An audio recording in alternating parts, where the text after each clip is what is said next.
নমস্কার সম্মানীয় দর্শক, সঙ্গে আছি ইউটিউব চ্যানেলে আপনাদেরকে স্বাগত জানাই। আগামী মাসের 10ই জুলাই পশ্চিমবঙ্গের 4টি বিধানসভা কেন্দ্রে উপনির্বাচন হবে। এই 4টি বিধানসভা কেন্দ্র হলো রায়গঞ্জ, বাগদা, রানাঘাট দক্ষিণ ও মানিকতলা। এই 4টি বিধানসভা কেন্দ্রে কোন দল অ্যাডভান্টেজ নিয়ে এগিয়ে থাকতে পারে তাই নিয়ে চুলচেরা বিশ্লেষণ করব আজকের এই ভিডিওতে।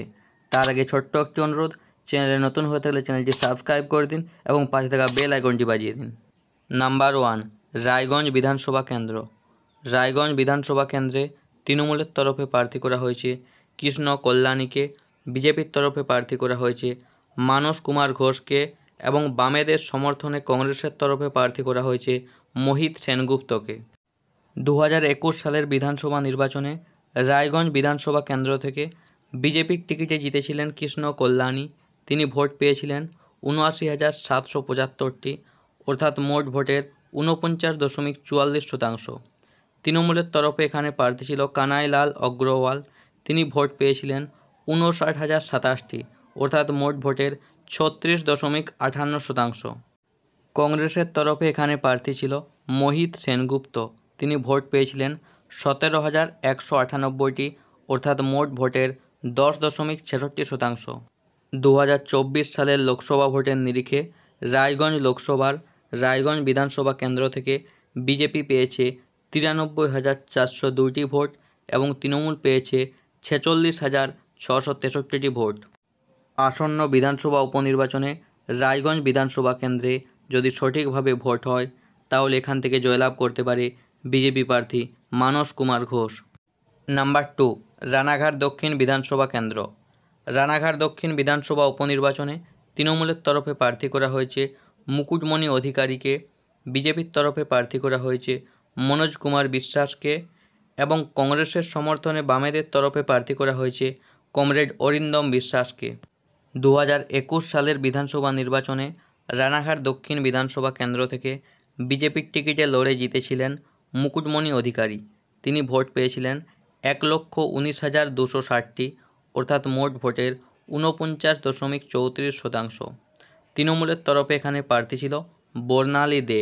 তিনি ভোট পেয়েছিলেন 1,02,745টি, অর্থাৎ মোট ভোটের 42.51%। এবং কংগ্রেসের সমর্থনে বামেদের তরফে এখানে প্রার্থী ছিল রমা বিশ্বাস। তিনি ভোট পেয়েছিলেন 15,124টি, অর্থাৎ মোট ভোটের 6.26%। 2024 সালের লোকসভা ভোটের নিরিখে রানাঘাট লোকসভার অন্তর্গত রানাঘাট দক্ষিণ বিধানসভা কেন্দ্র থেকে বিজেপি পেয়েছে 1,23,568টি ভোট।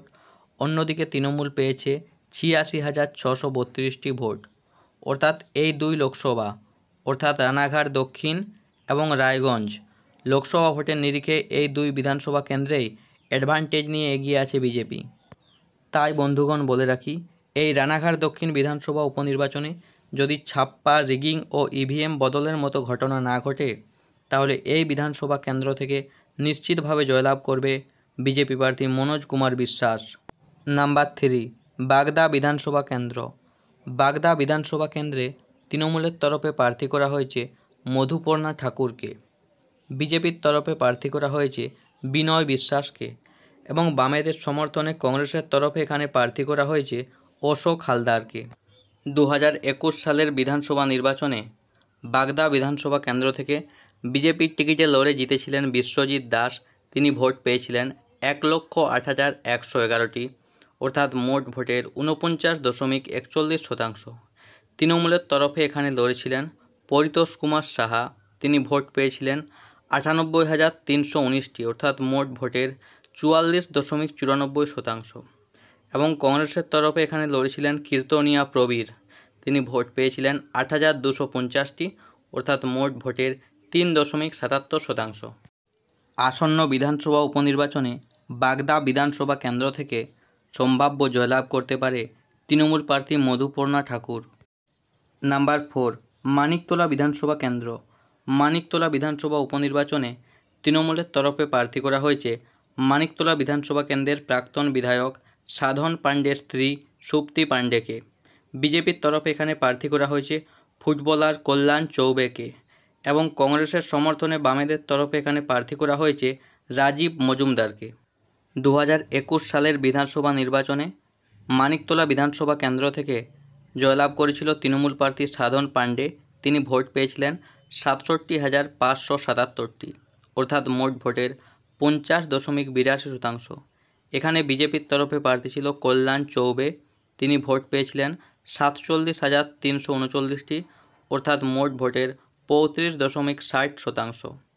এবং সিপিআইএমের তরফে এখানে প্রার্থী ছিল রূপা বাগচি।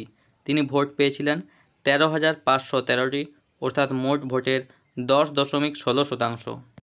লোকসভা ভোটের ফলের নিরিখে মানিকতলা বিধানসভা কেন্দ্রে বিজেপির থেকে তৃণমূল এগিয়ে থাকলেও খুব একটা স্বস্তিদায়ক জায়গায় নেই তৃণমূল। কলকাতা উত্তর কেন্দ্রের অন্তর্গত এই বিধানসভায় এবারে লোকসভা ভোটে তৃণমূল পেয়েছে 66,964টি ভোট, যেখানে মাত্র 3,000-এর মতো কম ভোট পেয়ে ঘাড়ে নিঃশ্বাস ফেলছে বিজেপি। তাও বলে রাখি বন্ধুগণ, মানিকতলা বিধানসভা উপনির্বাচনে সম্ভাব্য জয়লাভ করতে পারে তৃণমূল প্রার্থী সুপ্তি পাণ্ডে। বন্ধুগণ, আজকের ভিডিও এই পর্যন্তই। ভিডিওটি ভালো লাগলে ভিডিওতে একটি লাইক করুন, চ্যানেল নতুন হয়ে থাকলে চ্যানেলটি সাবস্ক্রাইব করে দিন এবং পাশে থাকা বেল আইকনটি বাজিয়ে দিন, যাতে এই চ্যানেলের সমস্ত ভিডিওর নোটিফিকেশান সবার প্রথমে তোমাদের কাছে পৌঁছে যায়। ভিডিওটি দেখার জন্য তোমাদেরকে অসংখ্য ধন্যবাদ।